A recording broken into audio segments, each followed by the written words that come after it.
Hello everyone, and welcome back to another video on this channel, Hardcore Spirituality. I'm Johan. We're going to talk about how to spot fake spiritual people that are 12-step members. Let's break it down. What is the purpose of having meetings? Well, I think the first 100 men and women who recovered from a seemingly hopeless state of mind and body, and their input went into the big book, can tell us.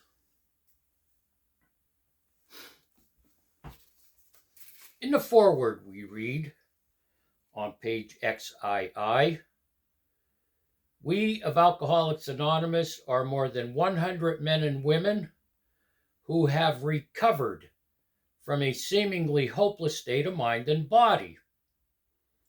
To show other alcoholics precisely how we have recovered is the main purpose of this book. So, the AA Big Book is often called the basic text. If it is the basic text and it's about recovering from a seemingly hopeless state of mind and body, as I just read you, then the purpose of meetings, I believe, should be how to recover from a seemingly hopeless state of mind and body. Especially the last couple decades, AA meetings have become something other than a place where someone can go and learn how to recover from a seemingly hopeless state of mind and body. In other words, especially your elders, if they followed these 12 steps and not just had that spiritual awakening as it is described in Appendix B, a profound personality change sufficient to bring about recovery, they should exhibit the signs of what we read in the doctor's opinion when the doctor says, I believe it seemed to me alcoholics were hopeless, unless they had some type of psychic change. So, we're talking about now elders. What's an elder anyway? Well, that's up for debate. But they are people that should have recovered from a seemingly hopeless state of mind and body. In other words, they're not hopeless anymore in their mind or their body. And that means they have had a profound personality change sufficient to bring about recovery. And that's key. It doesn't say a profound personality change to stay sober. It says a profound personality change sufficient to bring about recovery. What is the recovery part then? Well, it's a profound personality change that results in their being recovered from a seemingly hopeless state of mind and body.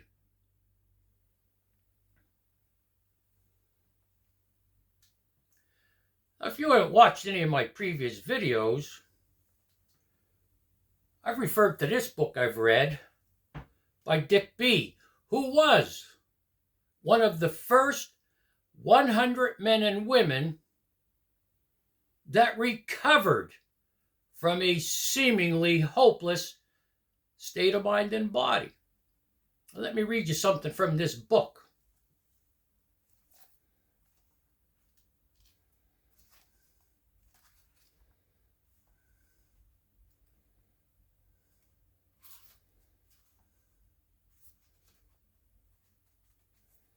Bear with me. I didn't mark the page. Well, you should have been better prepared. Well, have some patience, okay? I'm not perfect.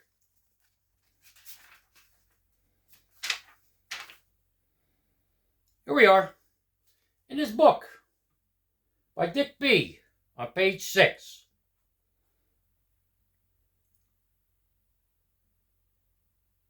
The frequent quiet time references in early AA.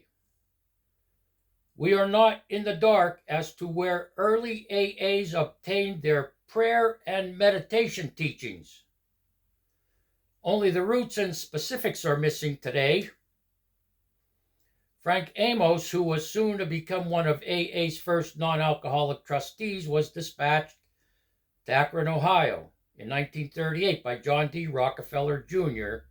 to see what was going on in the fledgling society that was achieving such great success with alcoholics in Midwestern states. Amos described part of the program as follows. He, an alcoholic, must have devotions every morning. Did you hear what I said?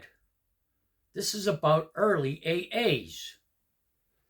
The society was fledgling. It was a fledgling society, but there was some type of success in the Midwestern states.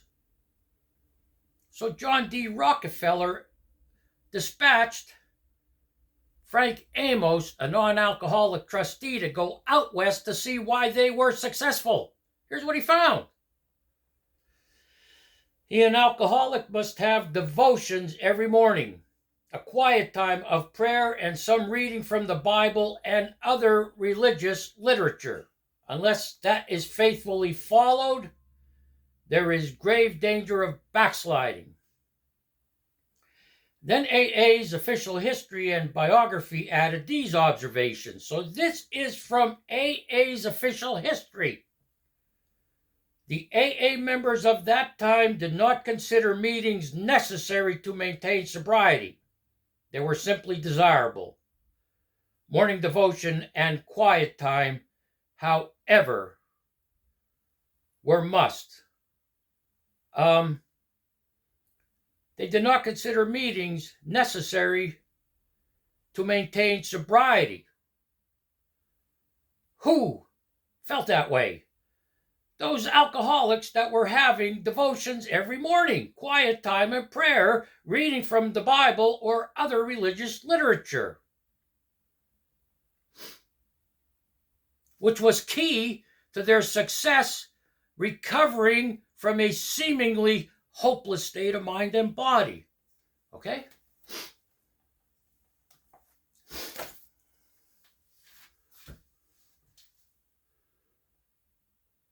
What is most important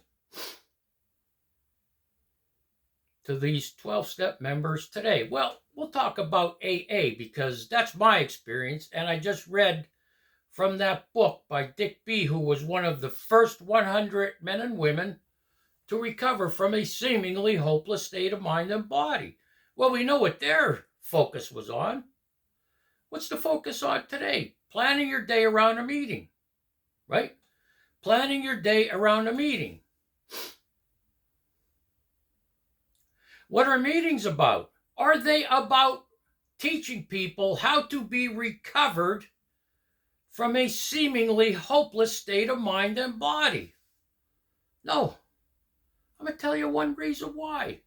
There's hardly anybody there as a newcomer in the sense what a newcomer was back in the day. Late 30s, early 40s, into the 50s and 60s until rehabs came about. And I'm not putting rehabs down. They're having more success, if you look it up, at recovery rates today than AA meetings, because the people, the 12-step members today, focus on going to meetings and having the book memorized. So you have people with time going to meetings every day, and it turns out just who has the best speech for tonight is really what it comes down to.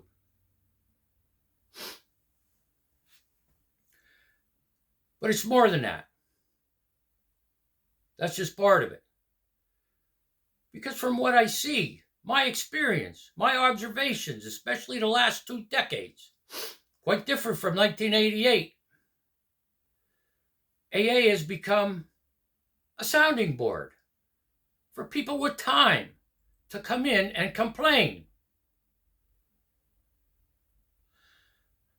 If you've gone through the steps and had a sponsor, spiritual advisor, take you through the steps, you should have recovered from a seemingly hopeless state of mind and body.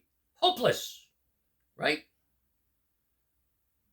Well, people that are going to meetings every day, doesn't matter what their time is in the program, and complaining all the time, my wife, my husband, my kids, my stepkids, my in-laws, my neighbor, my boss.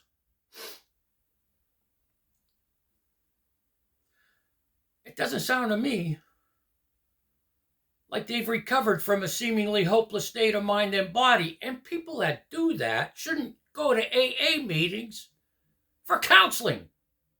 But that's what's happening. That's what's going on. Because how they worked with, I call them active drunks, from the early days is quite different now. They used to go to hospitals. They used to go into jails. They used to go into prisons. They had drunks live in their home. I know what that's like. I've had many drunks live in my home back in the day. Those days are gone. Everybody's going to rehabs, okay? 9 times out of 10, the newcomer coming to a meeting is out of a rehab. And they'll be told, shut up, sit down, you don't know anything. Well, that's not true. They know something.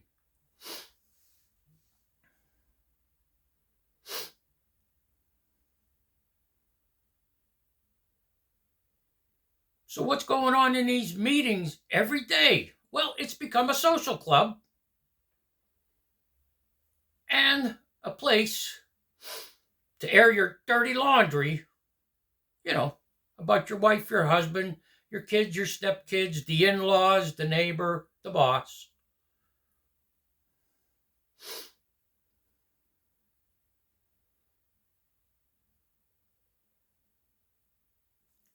How do you spot? I call them, and I coined the phrase here. If you use it, please give me the credit. Paper tiger spirituality. They look powerful on the outside, but they're weak and ineffective on the inside. You know who I mean? Wow, did you hear what he said? That's powerful. Did you hear what he said? How many times have you heard that? Oh, I'm going to this meeting. Somebody, so-and-so is going to be there. He's powerful. What's his message? I go to meetings every day. No matter what happens, I go to meetings every day. Rarely do these people talk about how they were able to overcome obstacles in life.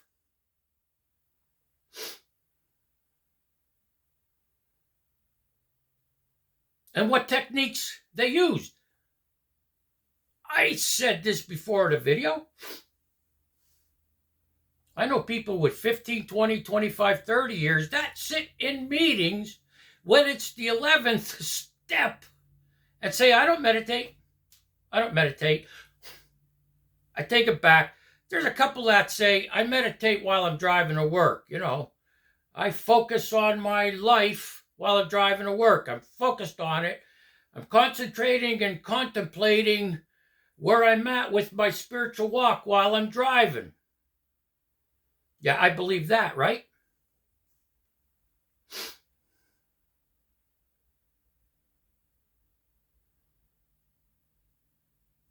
And if you don't believe me, Google it. Recovery rate of Alcoholics Anonymous. Just use that. You could do NA or whatever. Google the recovery rate of Alcoholics Anonymous. And the last time I checked, you won't get 2024, you'll get 2022, 2023. Good enough. The recovery rate of Alcoholics Anonymous. Then Google the recovery rate of rehabs. Halfway houses.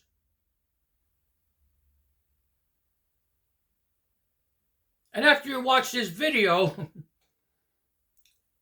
and if you're honest, you'll look up those statistics and you'll go back and say, wow, Johan has a point. Don't say I'm right. Johan has a point. Well, I'm not done. How to spot paper tagger spirituality in a 12-step group. Those people.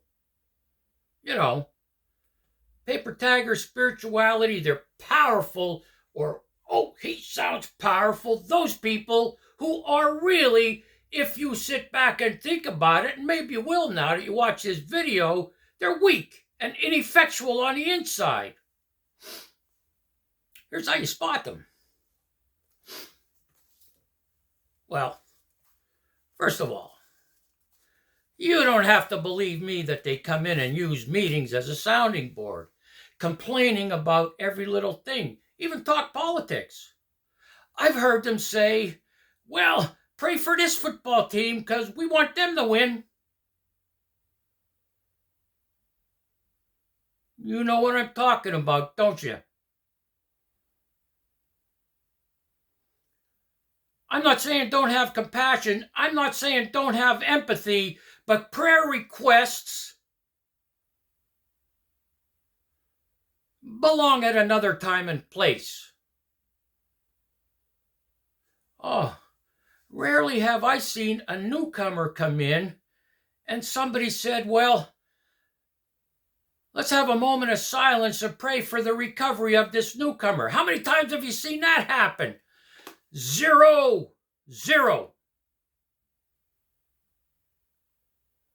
How to spot the paper tagger spiritual person in a 12-step meeting.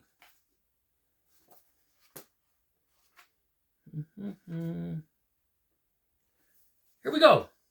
Let's start on page 83. It says, we are going to know a new freedom and a new happiness. I want you to think of the elder in your group, or, I call him the group spokesperson because, they run the group.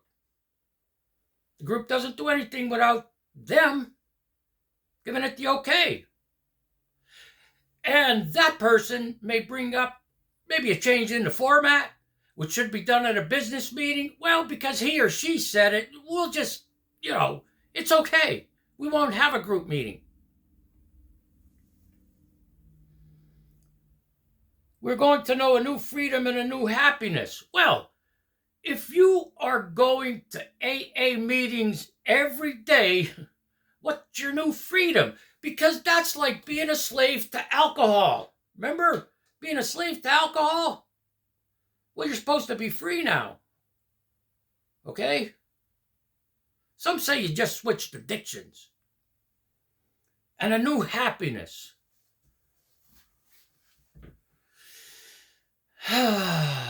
What's that? Actually, I was going to say, what's that saying? But it's a jinx. It's a curse people put on newcomers. I want you to think about this. Well, you're just on a pink cloud. That'll wear off quick.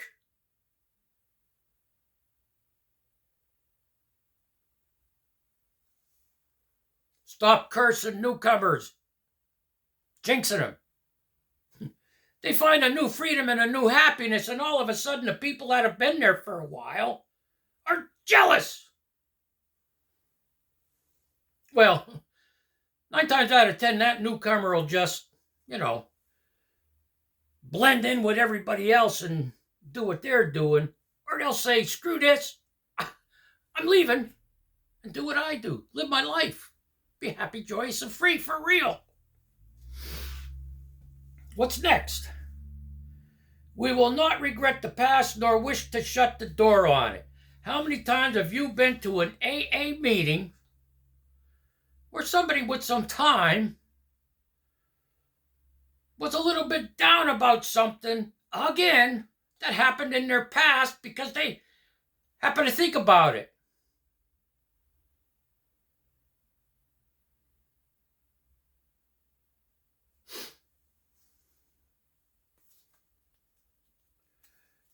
We will comprehend the word serenity and we will know peace. Here's how to spot those paper tag or spiritual people at an AA meeting. You listen to what they say and then ask yourself, does that person comprehend the word serenity? Do they know peace? It doesn't sound like it.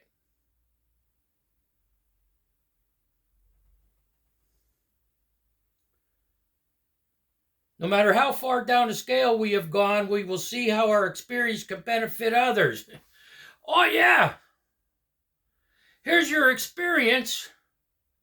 Well, think about a few things I said already. Somebody comes in, sit down, shut up, you don't know anything. A newcomer comes in. Now, I don't know how it is in your area. Around here in central Pennsylvania, they say, okay, we're going to forego the format and talk about the first 3 steps. Why don't you just share your experience, strength, and hope, how you got there and how it changed in a general way? Especially if the person isn't coming from a rehab, their brain is still alcoholic soaked from alcohol. They're not going to comprehend anything. And then, what did I read there? Let's read it again. No matter how far down the scale we have gone, we will see how our experience can benefit others. Well, what's your experience? You go to meetings every day? You have the big book memorized?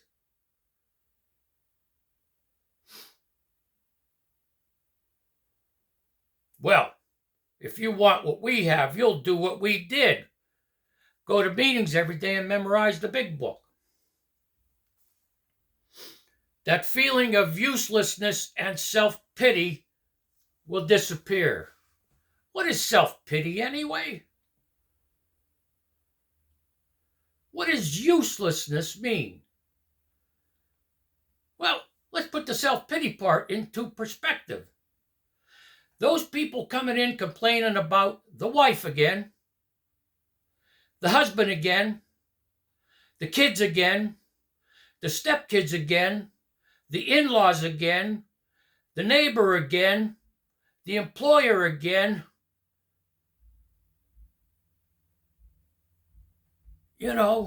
They got victimized again. That's self-pity.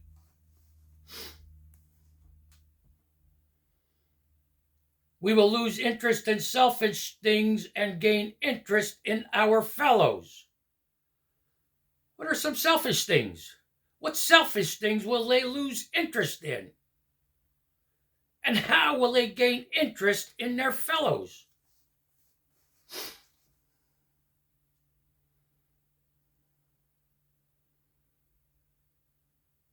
Well, I think you might look at losing interest in selfish things would be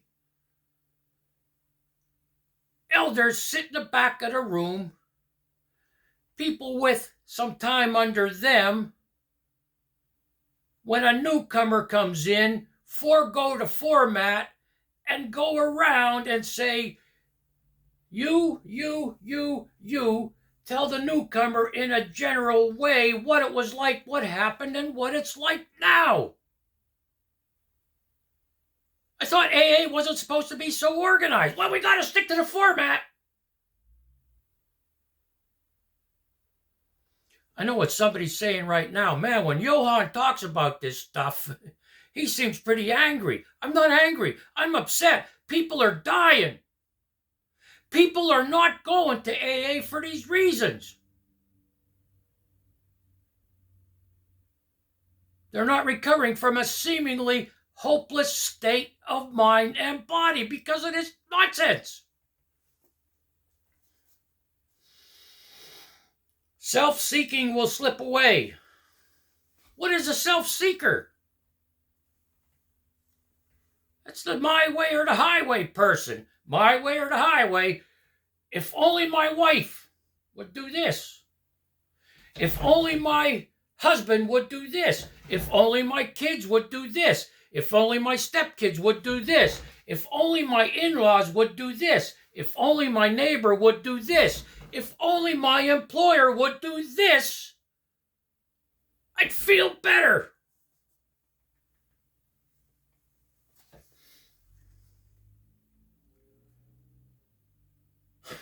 Our whole attitude and outlook on life will change.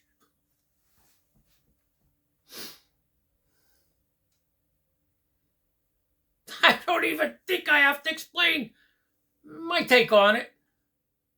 At this point, I think you get the point. Has their whole attitude and outlook on life changed? No, it has not. And I hope you're thinking about these things critically. In a way,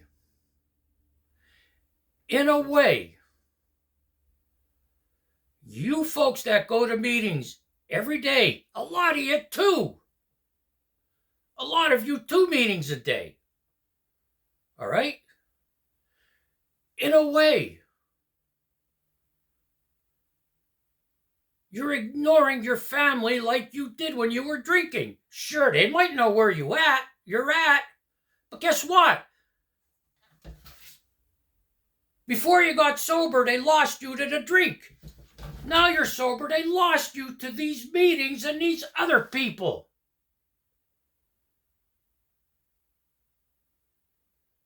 Well, honey, you don't want me to go back to the way I was, do you? How about the little kid? How about the little kid that says, Dad, we're having, junior high school. We're having basketball playoffs tonight. Are you gonna go? Well, I can't, son. I can't. Now we're talking about the guy that goes to meetings every day. I have a meeting to go to. But Dad, you promised. Son, you don't want me to turn into the person I used to be, do you? No, Dad, no. Okay, go to the meeting. So that son goes to a meeting.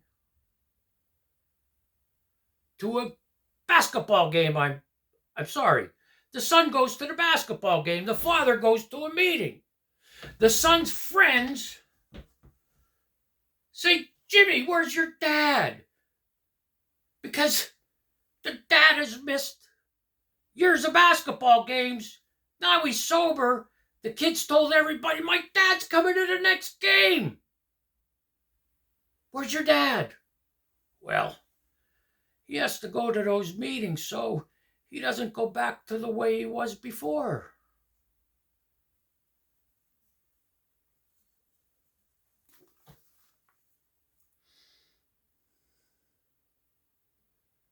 Fear of people and of economic insecurity will leave us. Economic insecurity in our time right now, with high inflation, we'll just skip it. Unless you haven't been responsible with your finances now that you're sober. Then that's on you. But fear of people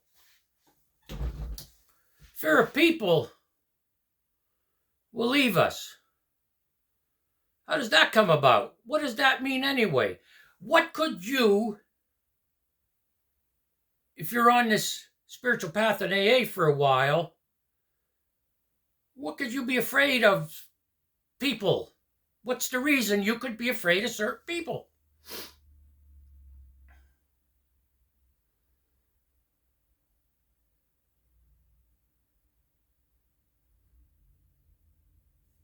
You answer that. We will intuitively know how to handle situations which used to baffle us. That's worth repeating. This is how you spot paper tiger spiritual 12-step people. You know, the ones that sound powerful, but we're explaining how they are weak and ineffectual inside. We will intuitively know how to handle situations which used to baffle us. Well, guess what? If you're still coming in and complaining about your wife, if you're still coming in and complaining about your husband, if you're still coming in and complaining about the kids, if you're still coming in and complaining about the stepkids, if you're still coming in and complaining about the in-laws, if you're still coming in and complaining about the neighbor, if you're still coming in and explaining about your boss, your attitude and outlook on life hasn't changed, has it?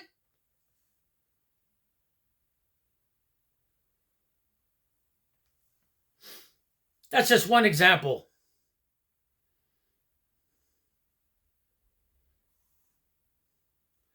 We will suddenly realize that God is doing for us what we could not do for ourselves. Well, if you failed at all of these,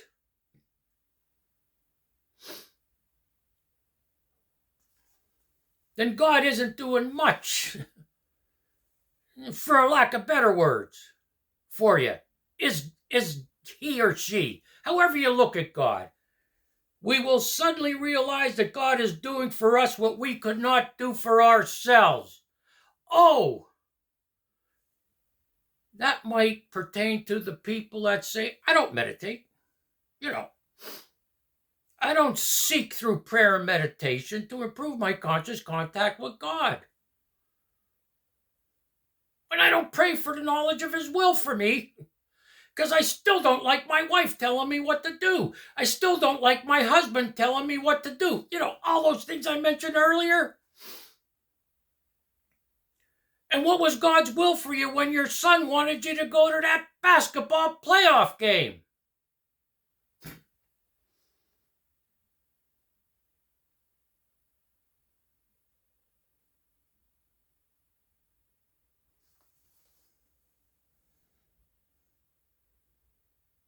Are these extravagant promises we think not they are being fulfilled among us, sometimes quickly, sometimes slowly? They will always materialize if we work for them. And working for them isn't going to meetings every day.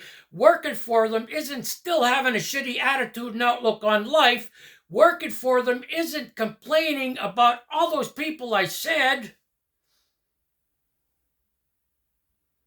You're not.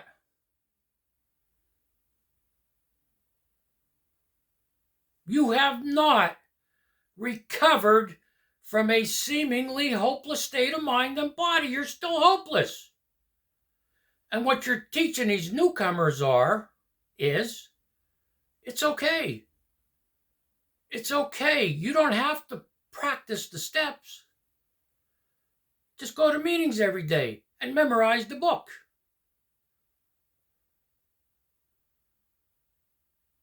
Does it matter? Yes, it does. Page 164.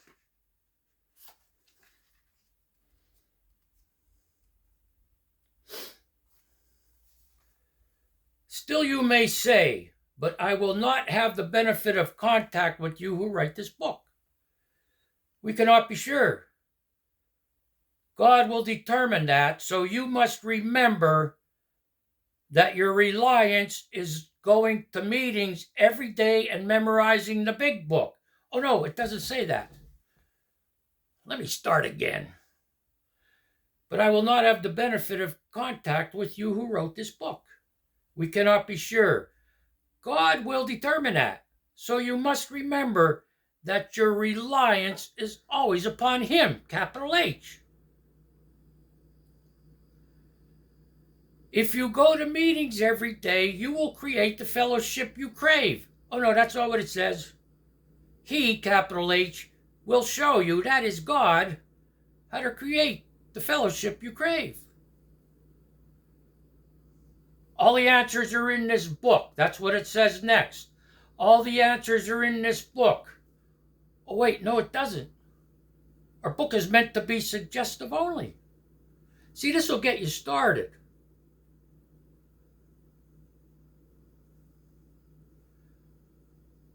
We realize we know only a little.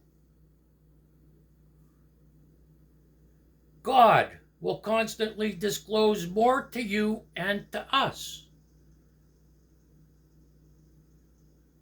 Ask Him in your morning meditation.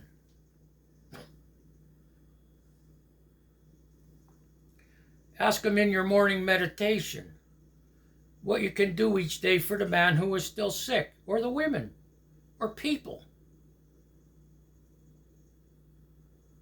Ask God every morning in meditation what you can do for people who are still sick, not just other alcoholics. Because if you go through this book, in step 4 it talks about the people we have quarrels with, disagreements with, are spiritually sick. Are you praying for your wife? Are you praying for your husband? Are you praying for your son? Are you praying for your stepson? Are you praying for your in-laws? Are you praying for your neighbor? Are you praying for your boss? No, you're not. You're playing a victim and running the meetings and use them as a sounding board. You should get some counseling. So you ask God in your morning meditation what you could do for the people who are still sick. Well, it doesn't exactly say that. So just that somebody doesn't say, I misquote in the book, I'll read what it says. Ask Him, capital H, in your morning meditation what you can do each day for the man who is still sick. The answers will come. Oh wait, there's a stipulation. There's a stipulation. You could pray, you could ask God in your morning meditation what you could do for the man who is still sick, but there's a stipulation. The answers will come if your own house is in order. But obviously, you cannot transmit something you haven't got. It's on page 164. See to it that your relationship with your sponsor is right. Oh, no, don't say that. See to it that your relationship with Him is right, capital H, God. You remember? Your reliance is always on God. Well, see to it that your relationship with Him is right. Because what you talk about at meetings is dependent on this. The words that come out of your mouth. See to it that your relationship with Him is right, and great events will come to pass for you and countless others.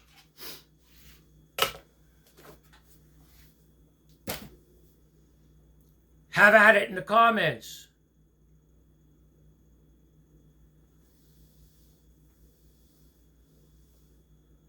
I'll see you in the next video, hopefully. Johan out.